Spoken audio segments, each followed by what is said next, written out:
pumped because while I was waiting, I got a notification on my Zoom thing that said I've been promoted to panelist. That's the first time I've ever been promoted in Zoom. So that was pretty cool. I like your background. I mean, that's very Funky, punk's yeah. not, what does it say? Punk's not dead. Yeah, it's all 80s graffiti things from the 80s. Sweet. How Pretty fitting. cool. Yep. So Noah, tell everyone just a little bit about yourself. You're a complete beast. Well, my name is Noah Ostroff from Philadelphia. Typically when people ask me that question in real estate, really what they want to know is how many houses we've sold or how much business we do or any of that stuff. That's not usually the stuff I like to talk about because that's just a byproduct of really everything else we do. But you know, if you really want to know about me, I like to travel. I like to have fun. I like to be different. And I like to try to reinvent the way that things are being done and trying to figure out all the different aspects of real estate and how they tie into each other. But I think the topic that would be cool to talk about today about me is really just about wealth building because, you know, there's a lot of real estate stuff that we're going to talk about today, but that is really the vehicle that allows us to build wealth. And I think it would be really important for people that are listening to this to be able to hear all the things that everybody else is saying and be able to tie it into the long-term strategy, which is wealth building. Right. Well, I have a few things I have to say about Noah. So I've known Noah now for longer than I was alive before I've known him. So it's been a long time. We traveled. He said he likes to travel. We traveled around the world together and did semester at sea. So 12 countries in 3.5 months. So we have that background, but over the years, I have learned so much from collaborating with you, Noah. We've gone back and forth and shared our team leaders and strategy. And he said that he likes to think about how to do things differently. That is 100% accurate. He's always trying to figure out how do I tweak these things to have it be more meaningful the time I'm investing in something. And one of the things that stands out to me back in the day when you were actually doing listings, right? Noah would be so efficient. We'd be like in the middle of a mastermind and be like, oh, I got to ratify this listing real quick. And it'd take like 3 minutes and he'd be off the phone and be like, done. I'm like, what? That would take me like 30 minutes. I can't believe it. So I think you've figured out how to compress time. And from a wealth building perspective, I don't know if you remember, we took the train and we met in the middle somewhere. I think we met in like Baltimore and had coffee. And you said, hey, when you were looking at my wealth, like what was going on, and we're totally open book with P&Ls, with numbers, with everything. You said, Keri, I feel like you're missing the long-term multifamily part of the wealth building strategy. And so he was able to look at my portfolio and my vision and my plans and really diagnose. And that's part of what set Dan and I on the trajectory that we're on right now in the development space, right? So I so appreciate that. For anyone watching that says a wealth building strategy, like what does that mean? Just help them understand what we're talking about with that. So when we talk about wealth, my definition, I don't know if I came up with this or not, but this is what I say. Wealth is about having $1 more of passive income than you have in personal expenses. So basically, so you can be making money while you sleep, right? So if you have more passive income than you have in personal expenses, then you can fund the perfect life that you want. So realistically, if you wanted to take off for a month and go travel or do whatever you want, you still have enough money coming in from your passive income to fund your life. The question I ask a lot of people in real estate is, if you stop selling houses tomorrow, which is funny, we used to ask this question, but actually this happened to pretty much all of us, right, in the last couple months. If you stop selling houses tomorrow, or if something happened to you, how much money would you have coming in to cover your expenses? And most of the time, the answer I get is either just a blank stare, or the answer is zero, or the answer is not enough to cover my expenses. And there's, if you read a lot of these financial books, they talk about the difference between being rich and being wealthy. Being rich is like having a lot of money in your bank, but being wealthy is having money coming in and flowing in without having to do anything, making money while you sleep. Because realistically, we talk about retirement. I want to tell you some statistics about this in 1 second, but we talk about retirement. You know, everybody uses the magic age of 65 years old to retire. So everybody say, all right, when I'm 65 years old, I'm going to retire. But realistically, if you had enough passive income coming in to cover your expenses now, you could technically retire with $0 in the bank, because you would never need to tap into your savings to fund all your expenses, because you have the passive income coming in. So I wanted to share some interesting statistics about this 65-year age of retirement that everybody, you know, sort of abides by.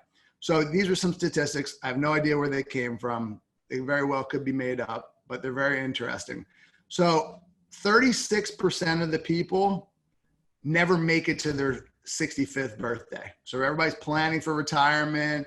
You know, I'm not going to travel till I get to be 65. I'm going to do all this cool stuff when I'm 65, you know, all that stuff. 36% of the people never make it to their 65th birthday. 54% of the people, by the time they turn 65, are living on family support or government support. 5% of the people are still working because they have to. That 54, 54. Yep. Can you hear me? Can you hear me? You're cutting out just a little bit. Yeah. Can you guys hear me? Did you say it's 54? You can hear me now? Yeah. Yep. Okay. Let me say it again. 54% of the people were still living on family support or government support by the time they're 65 years old. So they can't retire. 5% of the people, by the time they're 65, were still working because they had to, right? They didn't have enough money to retire. So that only leaves 5% left over. So 4% of the people, by the time they're 65, they're considered well off. And only 1% of the people, by the time they're 65, are considered wealthy. So everybody uses this magic age of 65 to retire. But unless we plan properly from the time we're 20, 30, 40, whatever the age is, really, we should start planning as soon as we can. It's never too late. Unless you actually have a proper plan or at least a path to retirement, you're never actually going to get there. Because the truth is, we never really know how much money we're going to need to live the rest of our lives, because remember, we don't know how long we're going to live for. We don't know what our expenses are going to be when we decide to stop working.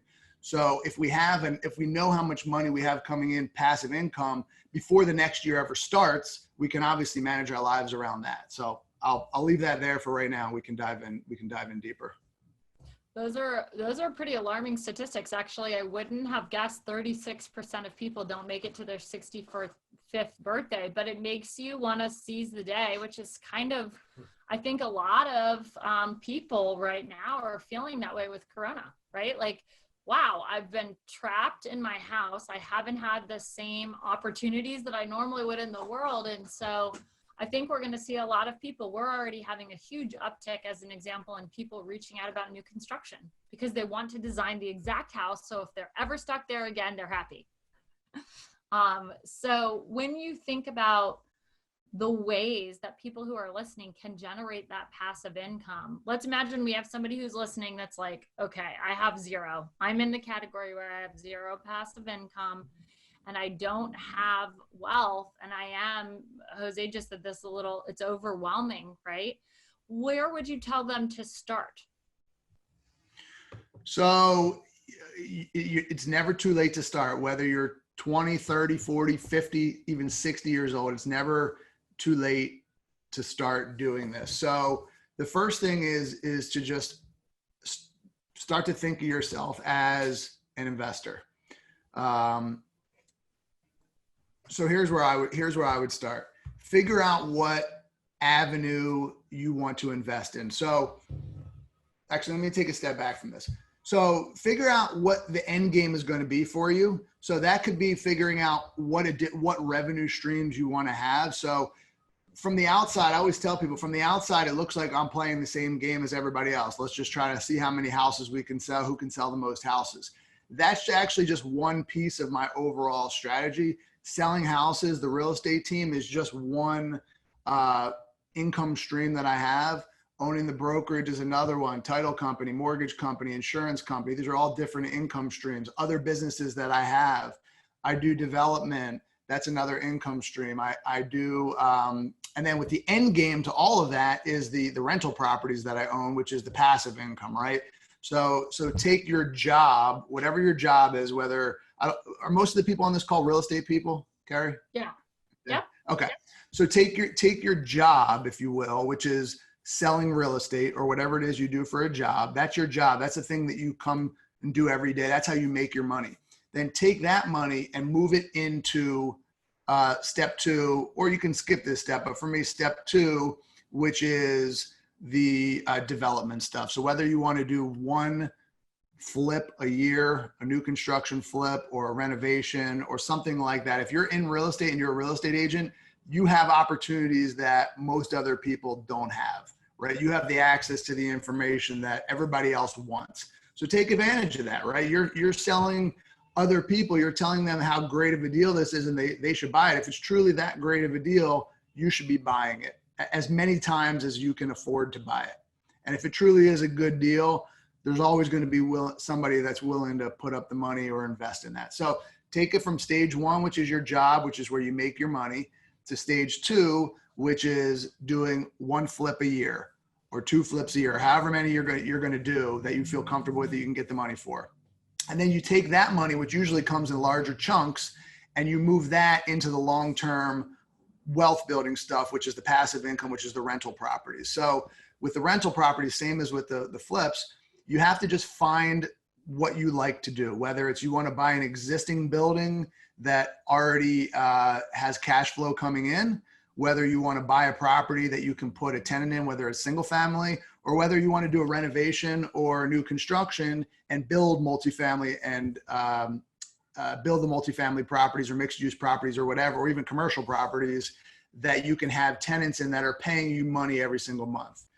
So you have to figure out what part of that strategy you want, but then you just start doing it. And then as an investor, you have to always be a shopper, right? I always tell people, like, you always have to be a shopper, but you don't always have to be a buyer. The mistake that I see a lot of people have is they say, all right, well, I want to start investing in properties. And then, within 30 days, they look at like 2 deals and they pick the best of those 2 deals. They're not looking at enough deals to know what truly is a good deal. So you have to look at a lot of deals. And in order to look at a lot of deals, you have to always be a shopper, right? Always be looking at stuff. And then when the good deals come up and when the money's available and when the timing is right, then you become a buyer, then you become an investor. So can I dive in a little bit on this before you jump to your next question? Please, I would love you to. Yes. Yeah. So just a couple notes on just being an investor. So there's obviously risk that's associated with this, right? But just because there's risk doesn't mean it has to be risky. And that comes with being a shopper and understanding the market, understanding how to invest in multifamily properties, and really just becoming a student of investments. So understanding the terms, understanding what makes a good investment, understanding how much return you potentially could get from a real estate investment versus putting your money in the stock market or a CD or keeping it in the bank or any other investments, understanding terms like cash on cash return and cap rate and all the things that you need to know, just becoming a student of that so that you are able to make informed decisions quickly when the time comes to make them, just from all your previous experience and knowledge that you have.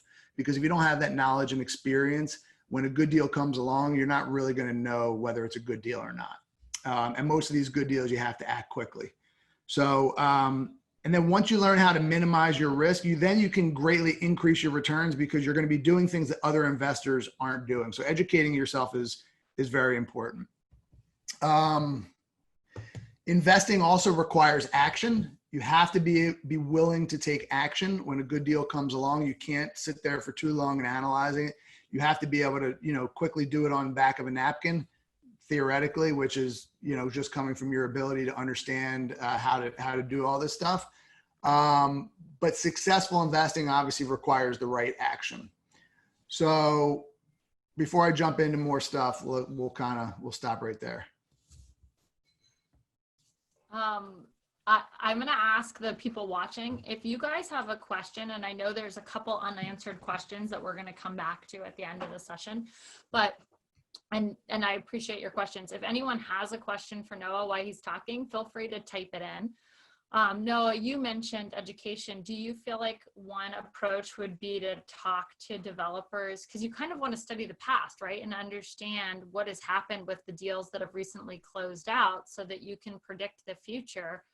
And those numbers aren't available, like the construction budgets. And if somebody approached you and said, hey, how can I add value? And will you kind of walk me through the process and the numbers? What would they need to do for you to have you interested enough to spend an hour giving them that information? So if I'm putting myself in the position as a developer or investor, is that what you're asking? And somebody's bringing me a deal? Is that what you're asking? How would they know what to say to me? No, not a deal. I'm going all the way back to the education piece. Like, if it's easy with a residential deal, like a single family home, if there's a flip, right? You see what it was acquired for in the tax record, you see what it was sold for, but you don't necessarily know the construction budget. So for someone who's trying to do the research and really hone the numbers, the piece that I would think is most difficult when you're doing it for the first time, and there's a few, but is that construction budget. Because if they miss on that number, then the whole deal doesn't work, right? Yep. So how would you teach them to educate themselves about the construction piece and get comfortable with that so that they can take action with confidence? Yeah, that's a really good question. So the knowledge I was referring to before was really just understanding how to analyze the deals, but you make a good point. And part of understanding how to analyze the deals is understanding what your construction cost is going to be and understanding how much you can rent these properties for. So as a real estate agent, that should be something that you would just know from running comps. But the construction piece of it, that I would say comes from experience. However, without the experience, you're going to need to either attach yourself to somebody with that experience or hire somebody with that experience. So the person with the experience would be the builder, right? So on your first deal, if you're not in the construction field, my recommendation would be to, first of all, partner up with a client that is a builder that you've sold other stuff to before, that you know their work, that you trust them, okay? If you don't have that, then ask around through some of your resources and some of the people that you do trust to find a reputable builder that you can run these numbers by and try to get an idea. Typically, you're not going to be able to get the exact number for every single property, like when you have to make a quick decision. So eventually you have to understand like a ballpark number to use. So for a while I was using $100 a square foot for just like for the stuff we build in Philadelphia, just $100 a square foot to build, right? If you're building like new construction. Well, costs have gone up and the products are getting better. And, now maybe you're looking at $125 a square foot, or if it's a certain product type, and if it's a corner property, maybe it's $150 a square foot, right? So you have to know all those different variables. But I guess the quick answer would be is just talk to a builder or developer that somebody that understands their numbers well, that you can show them the product that you're looking to do or what you're looking to build and get their take on how much it's going to cost to build, and do that and use them as a resource for the first X number of deals until you feel comfortable enough to be able to spit out the numbers on your own, until you actually have done it yourself and know what the costs are actually going to be. And then from experience, you know, and you only really know what things are going to cost from doing the same product type over and over again. I mean, even me, I've probably built, over 500 places myself. And unless I'm doing the same product, like a single family home or a multifamily building, that's the same thing, the costs are not the same. If I'm doing a 25 unit building, the costs are going to be way different than a 10 unit building or a 3 unit building. So, and I can tell you, I've been off by a lot. A lot on projects, and some projects I've been under on. So, if you do the same thing over and over again, that's how you become the expert at it. And in most markets, people, if you don't know the builder to go to, like, you can go to real estate investor meetup groups. There's a ton of them, I think, and in most people's markets. Like we've been running one for about half a year now. I'm sure you've got a bunch in Philly as well. So that's a good place where you can meet other investors, builders, contractors, etc. Yeah, that's a great suggestion. Another thing, and both of you guys actually are amazing at this. Noah, you mentioned earlier, hey, if you don't have the money is there for a good deal. And I know what you meant by that. But for somebody who's never done a syndication or never raised money from somebody else, can you walk them through? Let's imagine, they need $300,000 to do the flip that they want to do, or $400,000. How would you structure that to attract the right investor? Yeah, so that's a question I get a lot, where you have people that want to become investors and start building their wealth, but they don't have enough savings, enough cash to be able to do that. So you don't want somebody like, if you are one of those types of people, that doesn't mean that you can't do those deals. So the biggest value that you bring to the table as a real estate agent is the deal, being able to find the good deals. That is the biggest value that you can bring. So if you have a good property that actually is good, and in Keri's example, if you need $400,000 to do this, there's ways you can structure it. So I'll give you one simple example. And there's so many different ways you can do this. I'll give you one example, and maybe I'll give you a couple examples. Let's say you need $400,000. Let's say that's the total equity that you need. So let's just say that $400,000 represents 25% of the total cost of the project. So that means you're going to get a bank to finance the other 75%, right? So this would be a big project. So 400,000 represents 25%. So you need so the total project cost in this example that you gave will be $1.6 million. So whether that's a combination of acquisition and construction, or maybe this is a stabilized property that already exists and you don't need to do construction. Let's just say it's $1.6 million all in. Well, you need typically 25% down, and then the bank will finance the other 75%. Sometimes banks will go as high as financing 80, sometimes they want 70, but let's just say 75% is what the bank will finance. So you need 400,000 in equity. That's what you have to come to the table with. You don't have 400,000. What do you do? So there's a number of different ways. You can go out to friends, family. You can go into a builder, maybe a builder that has money. You have to find somebody that actually has the money, right? So that's the key, is actually going out and finding. And Keri, you could probably talk more on syndications than I can, because I usually just go to people that I know to get the money. But on a deal like that, you can say, hey, me bringing the property to the table is worth X amount of dollars. Or maybe you're going to roll your commission into the deal, and on $1 million property, the commission could be, make up a number, $20,000, $30,000, $40,000. You could potentially roll that into the deal as your cash contribution. And maybe you're selling it, or maybe you're renting it, or maybe you're managing the property. You can roll all that stuff in as your contribution. So let's say all your contributions add up to $200,000, whatever. I'm making up a number, $200,000. And maybe you say, because you found the deal, you're going to put a premium on top of that. And maybe now you're saying $300,000 is what you want your cash, your contribution to be. Now you have the person bring the cash to the table of 400,000. So now you add those two up, you have 400,000 plus the 300,000, that's 700,000. So 300,000 divided by 700,000 is whatever percentage, and 400,000 divided by 700,000 is whatever percentage. And that becomes the percentage of ownership that each of you has in the property. And you can do it 50-50. I'm making up percentages, but you can do it however you want. And there's you look at these things at just like any partnership or any business, where you have a pie, right? And in that pie, there's different roles and responsibilities that need to get done. So you figure out what the roles and responsibilities are going to be, who's going to do those, and you divide them up. One of the roles and responsibilities might be bringing the money to the table. One of them might be building the property. One of them might be finding the deals or managing the sales, or any number of operational type things. So you figure out who's going to do what, and you figure out what the percentages are going to be, and you do it that way. That to me is how I typically do my deals. Keri, I know you and Dan are better at the syndication stuff. I don't really do much of that. So if you want to talk about that.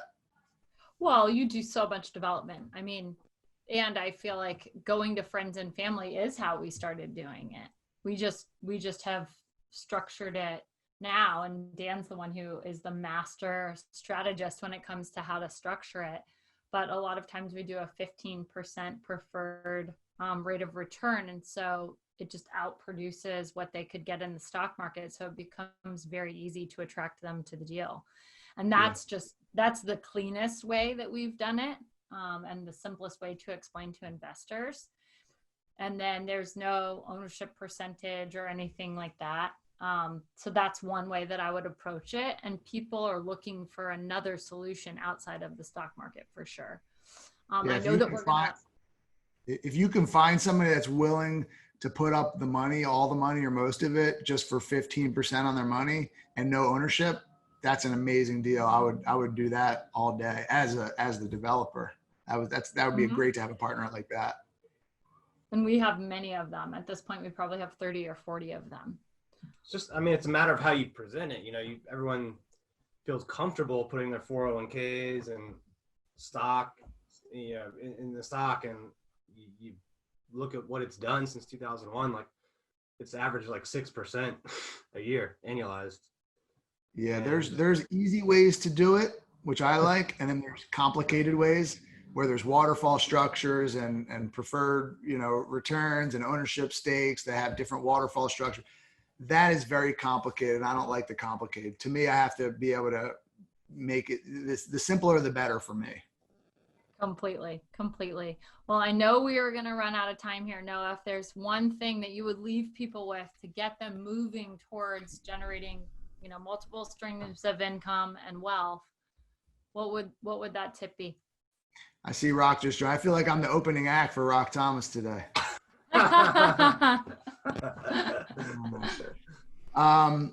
So if I were to leave people with one piece of advice, is to, as far as wealth building stuff goes, is it's never too late to start. Start figuring out what your strategy is going to be today. You know, this is a Warren Buffett quote, but if you're not making money in your sleep, then you're working till you die.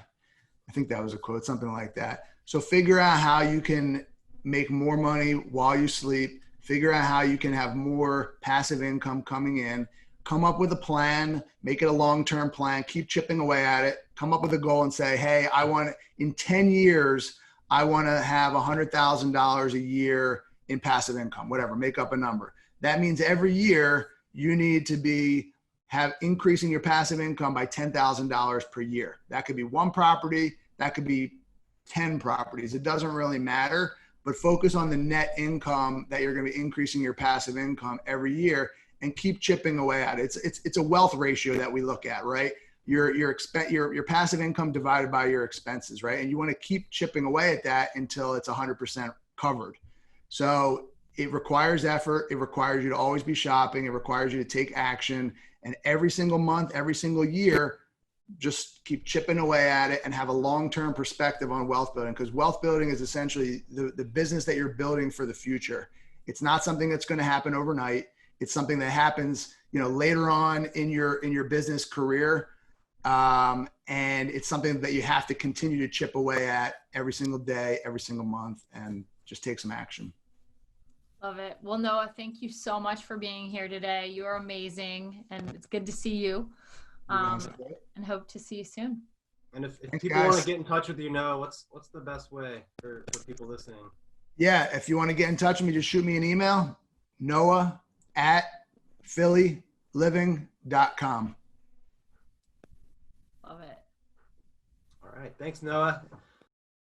Thank you for tuning in to this episode of the HyperFast Show. Subscribe to us if you want to make sure you get the latest and greatest HyperFast shows. And remember, we love reviews. Reviews help us bring better and better guests and improve our shows. So give us the good, the bad, and the ugly. We hope you enjoyed the show, and we will see you next time.